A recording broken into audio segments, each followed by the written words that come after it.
Composants d'un réseau, architecture d'un réseau local, à savoir. Pour pouvoir se servir du matériel informatique du réseau local du collège, il faut en comprendre son architecture. Ce schéma représente un réseau informatique typique d'un établissement scolaire. C'est un ensemble d'ordinateurs et de périphériques qui sont reliés entre eux pour partager des informations et accéder à des services. Il est relié au réseau Internet, qui est un gigantesque ensemble de réseaux informatiques à l'échelle mondiale. Le poste client est un ordinateur qui utilise les ressources partagées du réseau pour réaliser des recherches, des dessins, des rédactions. Il est connecté au réseau par l'intermédiaire d'une carte réseau, avec ou sans fil. Le switch est un commutateur réseau qui permet l'interconnexion d'appareils communicants, d'ordinateurs, de serveurs, de périphériques reliés à un même réseau. Le câble réseau ou câble Ethernet permet de connecter tous les périphériques du réseau au switch par l'intermédiaire de leur carte réseau.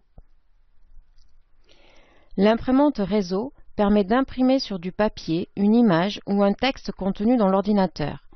Elle est connectée directement au réseau par l'intermédiaire du switch, ce qui lui permet d'être accessible par tous les ordinateurs reliés à ce réseau. Certaines imprimantes réseau disposent du Wi-Fi, ce qui leur permet de rejoindre le réseau sans fil. Le routeur Internet Wi-Fi distribue une connexion Internet aux différents périphériques, notamment les postes clients du réseau, lorsqu'ils en ont besoin. Ils communiquent par câble réseau, câble Ethernet, ou sans fil par Wi-Fi. Les ordinateurs portables, tablettes, smartphones sont des postes clients qui peuvent accéder à certaines ressources du réseau, comme la connexion Internet ou les imprimantes réseau, en se connectant sans fil au routeur Wi-Fi ou à une borne Wi-Fi dédiée. Le serveur est un ordinateur qui est choisi pour partager des services et organiser l'ensemble du réseau. Il existe plusieurs types de serveurs pour permettre l'authentification et la connexion des postes clients, ainsi que l'accès aux ressources et aux périphériques partagés, pour permettre le filtrage et la sécurisation des accès vers Internet hors du réseau du collège, par un pare-feu.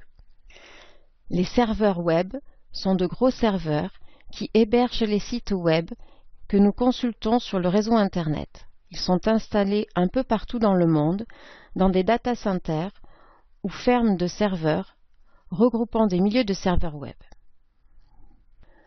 Dans le réseau Internet, on trouve des environnements numériques de travail qui sont des espaces numériques de travail personnalisables. Argos ou OSE et l'ENT de l'Académie de Bordeaux. À savoir-faire. Pour pouvoir se servir du matériel informatique du réseau local du collège, il faut en comprendre son fonctionnement. Comment s'authentifier auprès du serveur pédagogique? L'usager saisit ses identifiants, nom d'utilisateur et mot de passe depuis le poste client. S'il n'y a pas d'erreur, le serveur autorise l'ouverture de la session. Le poste client est disponible pour travailler. Comment sauvegarder un travail? L'usager ne sauvegarde pas ses fichiers sur son poste client, mais sur le serveur de données. Il pourra ainsi retrouver ses travaux sur n'importe quel poste du réseau. Comment imprimer son travail? L'usager imprime son travail en choisissant l'imprimante réseau, elle-même visible dans tout le réseau du collège. Comment accéder à un site web sur Internet? L'usager rentre l'URL, l'adresse du site dans son navigateur web. Le serveur Internet proxy examine la requête et accepte la connexion au site si celui-ci est autorisé. Le routeur va envoyer la requête sur le réseau téléphonique et ensuite recevoir le contenu du site web en provenance du serveur web hébergeant le site.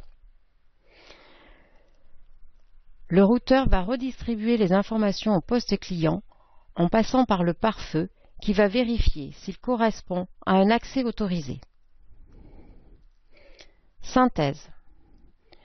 Pour pouvoir se servir du matériel informatique du réseau local du collège, il faut en comprendre son architecture et son fonctionnement.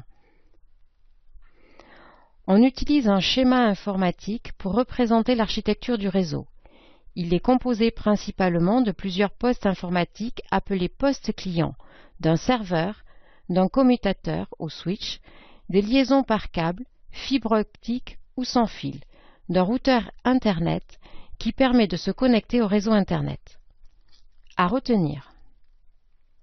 Un réseau informatique est un ensemble d'équipements informatiques, ordinateurs, imprimantes, tablettes, smartphones, reliés entre eux par des câbles ou avec des technologies sans fil, comme le Wi-Fi ou le Bluetooth.